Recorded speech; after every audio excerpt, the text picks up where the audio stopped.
Doctor Mane साहेब, संमेलनाचे अध्यक्ष, आमचे मित्र, आमचे वरिष्ठ, आमचे गुरु डॉक्टर राजन साहेब,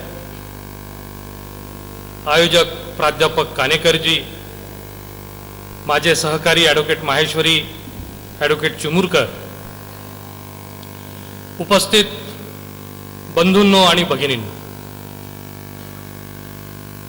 सर्वप्रथम प्राध्यापक कानेकर, त्यांची टीम आणि लाखांदूरचे नागरिक, मी आपण सगळ्यांना त्रिवार नमन करतो.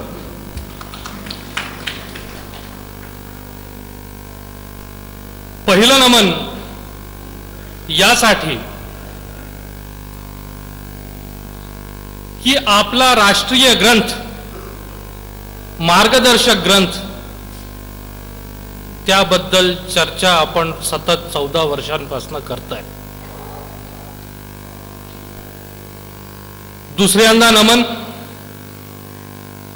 आपण सगळे इतक्या मोठ्या संख्येत ही चर्चा ऐकायला इथे पोहोचताय. आणि तिसऱ्यांदा नमन, मला बोलावल्याबद्दल. तसं जेव्हा आम्ही लॉ कॉलेजला गेलो तर एक गोष्ट फार प्रकर्षाने लक्षात आली की कायदा, ज्याचा स्रोत संविधान आहे, फारच ड्राय सब्जेक्ट आहे, एकदम ड्राय. आता आम्ही बघितलं, मराठीचे प्राध्यापक आले, सुंदर कविता आणि कवितेतून एक संदेश देऊन गेले. केमिस्ट्रीच्या प्राध्यापिका आल्या, त्यांनी मानवी संबंध, रिलेशन्स त्यांचे आणि त्यांच्या सासूबाईंचे, त्याबद्दल त्या बोलून गेल्या. आणि आम्ही काय बोलतो? हे अलत कलम, भलत कलम, आणि त्याच्यात असं आहे. म्हणजे न झोप येणारी व्यक्ती सुद्धा झोपून जाते या चर्चेत. तरी पण आपण सगळे इथे बसून हे ऐकत आहात, हे कौतुकास्पद आहे. आजचा जो विषय आहे, भारताच्या संविधानाची सामाजिक मूल्ये, social values of constitution of India. मित्रांनो, ॲडव्होकेट माहेश्वरी सांगून गेले, संपूर्ण संविधान हे आपल्या सामाजिक मूल्यांचा साठीच आहे. तुम्ही कुठलाही पार्ट घ्या, तो पार्ट आपल्या रोजच्या आयुष्याला इफेक्ट करतोय.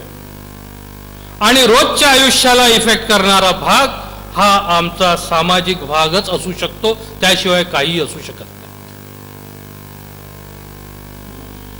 आपले मूलभूत अधिकार काय आहेत?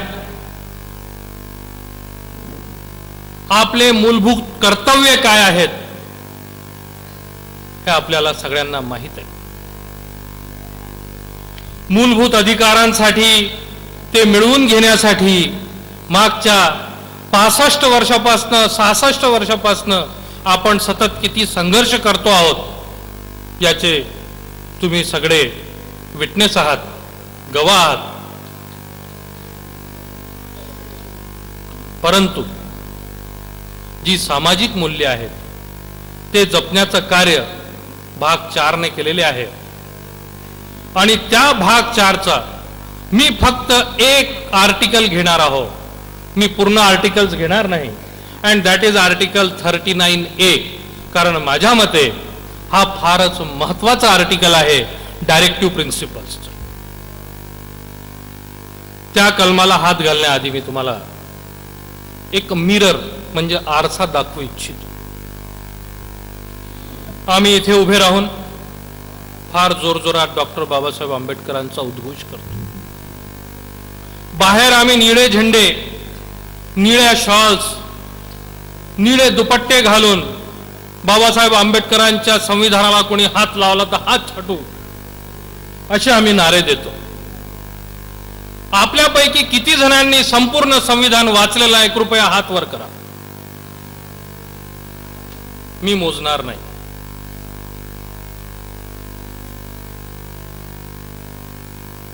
संविधानात काय अधिकार आहेत, ते कसे मिळवून घ्यायचे, जेव्हापर्यंत आपण वाचणार नाही तेव्हापर्यंत ते आपल्याला कसं कळणार?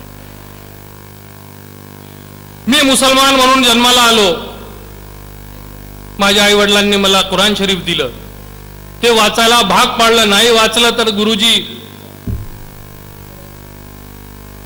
हिंदू जन्माला आला, भगवद्गीता देण्यात आली, ख्रिश्चनला आम्ही बायबल दिलं, गुरु ग्रंथ साहेबांचा पाठ सकाळपासून सुरू होतो, बौद्ध बांधवांना पिटकं दिली आणि विविध पुस्तकं आम्ही दिली आणि ते वाचायला भाग पाडलं. परंतु जो आम्हाला हे पुस्तकं काय करतात, जे मी पुस्तकांचं नाव सांगितलं, जगात कसं आयुष्य घालवायचं याबद्दल ते आम्हाला एक ब्रॉड प्रिन्सिपल्स सांगतात. परंतु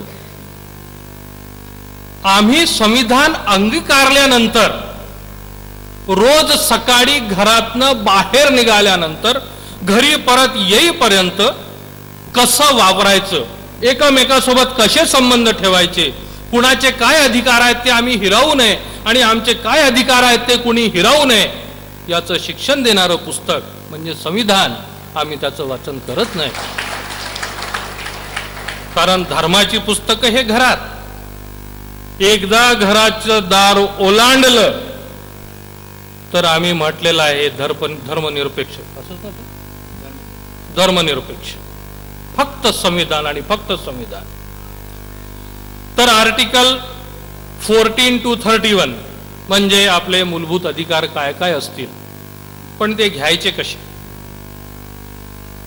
तर ते घेण्यासाठी कस्टडियन ऑफ कॉन्स्टिट्यूशन म्हणजे कॉन्स्टिट्युशनल कोर्ट्स आहेत की जर शासनाने तुम्हाला ते अधिकार मिळू दिले नाहीत, हिरावण्याचे प्रयत्न केले, त्यांची पायमल्ली केली, तर तुम्हाला कोर्टात जाता येईल. आता प्रश्न असा निर्माण होतो, कोर्टात जाता येईल म्हणजे काय करता येईल? गेलो मी कोर्टात, बिल्डिंग बघितली, फार सुंदर आहे, वर न्याय मंदिर लिहिलेलं आहे, आणि परत आलो. तर अधिकार मिळतील काय? नाही. तिथे जो न्यायमूर्तीच्या खुर्चीवर बसलेला आहे त्याच्या निदर्शनास तुम्हाला आणून द्यावं लागेल की माझे असे असे अधिकार आहेत आणि या शासनाच्या प्रतिनिधीने ते माझे अधिकार हिरावून नेलेले आहेत, म्हणून तुम्ही त्याला आदेश द्या की माझे अधिकार मला पुन्हा पुन्हा द्यावे. त्याने याच्यासाठी तुम्हाला काही कागद काढी करावी लागतात, तिथे पेश करावा लागतो. ते तुम्ही स्वतः करू शकता, परंतु त्याचं ज्ञान नसल्यामुळे तुम्हाला एक वकील ठेवावा लागतो आणि तो वकील LLB झालेला असतो. आता अधिकार कोणाचे हिरावले जातात? जे समाजातले रंजले गांजले आहेत, फक्त त्यांचे अधिकार हिरावलेले जातात. जे ऑलरेडी पॉवरफुल आहेत, जे टॉपवर बसलेले आहेत, एक तर त्यांना अधिकारांची गरज नसते आणि त्यांचे अधिकार हिरावून घेण्याची कुणाची ताकद नसते. आणि तसं झाल्यास त्यांच्यासाठी मोठमोठे वकील करायला त्यांच्याकडे पैसे असतात. तर मग रंजल्या गांजल्यांनी काय करावं? तर मी एक प्रश्न विचारतो स्वतःला की माझा मुलगा किंवा माझी मुलगी ही 10वी मध्ये मेरिट आली, 12वी मध्ये मेरिट आली, तर मी तिला कुठे पाठवू? सगळीकडनं उत्तर येतात, मेडिकल. ओके, त्याच्यानंतर इंजिनिअरिंग, त्याच्यानंतर सिव्हिल सर्व्हिसेस, त्याच्यानंतर प्रोफेसर, टीचर्स, त्याच्यानंतर कुठल्या तरी शासकीय नोकरीत, त्याच्यानंतर प्रायव्हेट नोकरीत. अहो तेही नाही मिळालं तर मग लॉ करायला पाठवूया. फॅक्ट आहे, तुम्ही स्वतःच्या जवळपास बघाय तर तुम्ही तुमच्या परिवारातील कुठल्या व्यक्तीला लॉ करायला पाठवता? आणि मग सर माने साहेब, जेव्हा त्या मेडिकल वाल्याचा MBBS होऊन जातो आणि MD किंवा MS च्या ऍडमिशनच्या वेळेस त्याच्या विरुद्ध त्याच्यावर अत्याचार होतात, डावलण्यात येतो, रिझर्वेशन मिळत नाही, त्यावेळेस तो वकिलाकडे जातो. आता जी शिडी होती त्याच्या टॉपच्या रँकवर असणारा अगदी खालच्या रँकवर आला, शिडी उलटी झाली. आता आमच्या वकिलापैकी कोण न्यायाधीश झालेला आहे ते मी सांगत नाही. आणि आम्ही जे खालच्या सगळ्यात खालच्या स्तरावर असलेले वकील मंडळी, सगळ्यात वरच्या स्तरावर असलेल्या डॉक्टरवर काय अन्याय झाला हे न्यायाधीशाला समजावण्याचा प्रयत्न करतो. आणि त्याचा इफेक्ट असा होतो की वारंवार देशाचा सगळ्यात मोठा न्यायालय आरक्षणाचे अधिकार हिरावून घेण्याचा प्रयत्न करतो. संविधानाच्या कुठल्या कलमात आरक्षण 50% वर ठेवता येत नाही मला कधीही सापडलं नाही. आजपर्यंत मी शोध घेतो.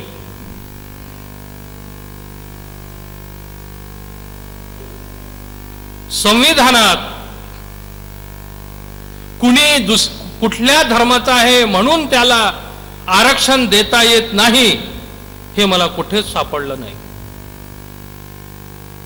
परंतु जेव्हा मी शेड्यूल कास्ट ऑर्डर वाचतो तर त्यामध्ये मला दिसतं की शेड्यूल कास्ट ऑर्डर हा फक्त हिंदूंना, शिखांना आणि बौद्धांना अप्लिकेबल राहील. म्हणजे त्याचा अर्थ असा होतो की ही मुसलमान आणि ख्रिश्चनांना लागू होत नाही. आपण खाटीक मोहल्ले बघितलेले आहेत. खाटकाचा धंदा आहे. माने साहेब, खाटीक हा हिंदूही असतो, खाटीक हा मुसलमानही असतो. एकाच मोहल्ल्यात राहतात. परंतु एक हिंदू खाटीक असतो, एक मुसलमान खाटीक असतो. सामाजिक प्रॉब्लेम दोघांना एकच असतो. परंतु हिंदू खाटीका शेड्यूल कास्ट असतो, मुसलमान खाटीका ओबीसी असतो. हा धार्मिक अत्याचार नाही काय?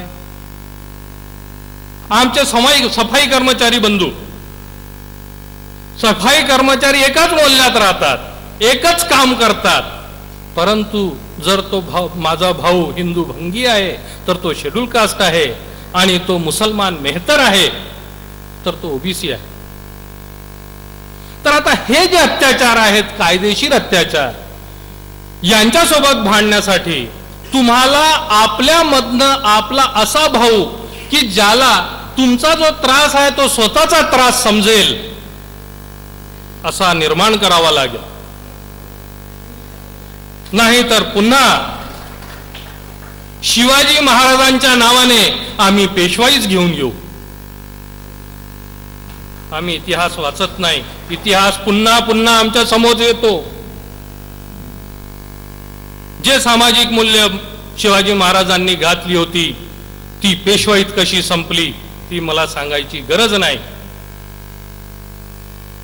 आणि आज इतक्या वर्षानंतर पुन्हा तेच बघायला मिळतं. असो, तर आता आपण वकील निर्माण केले नाहीत. आपण फक्त डॉक्टर्स आणि इंजिनियर्स निर्माण केले. फार वाईट वाटतं हे पुढचं वाक्य सांगायला. आणि ते डॉक्टर आणि इंजिनियर ज्यांनी आरक्षणाचे फायदे घेतले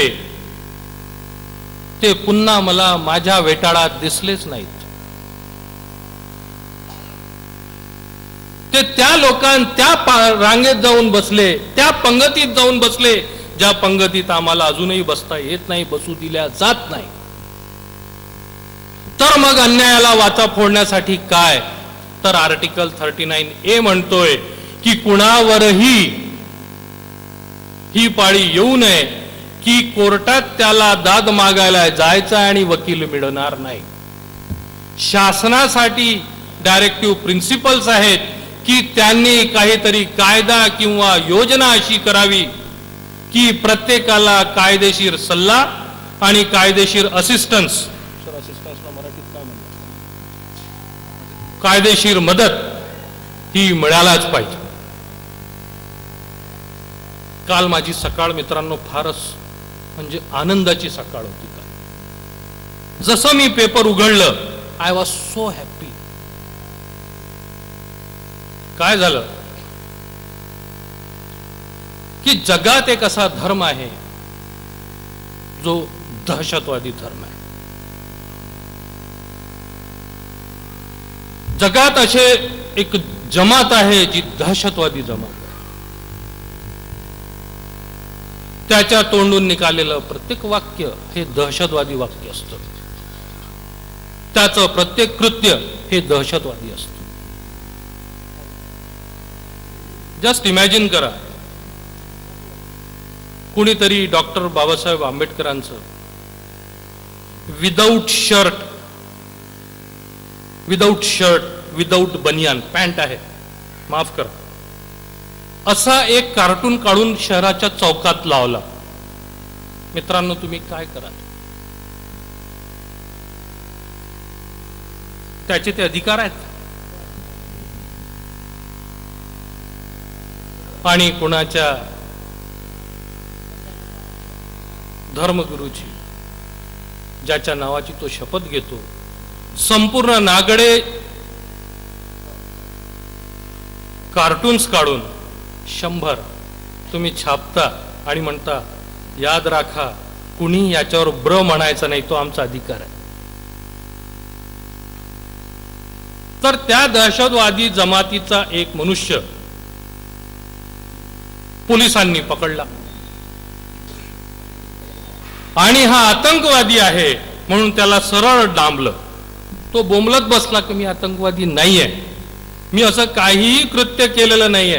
पोलिसांनी चार्जशीट आणली आणि आम्ही सगळे देशभक्त, देशप्रेमी वकिलांनी ठराव घेतला की याला आम्ही कोणीही कायदेशीर मदत करणार नाही. आणि कालच्या सकाळच्या पेपरमध्ये अशी बातमी होती की NIA ने इन्व्हेस्टिगेशन केलं तर त्याच्यात तो खरंच इनोसंट सापडला 3 वर्षानंतर.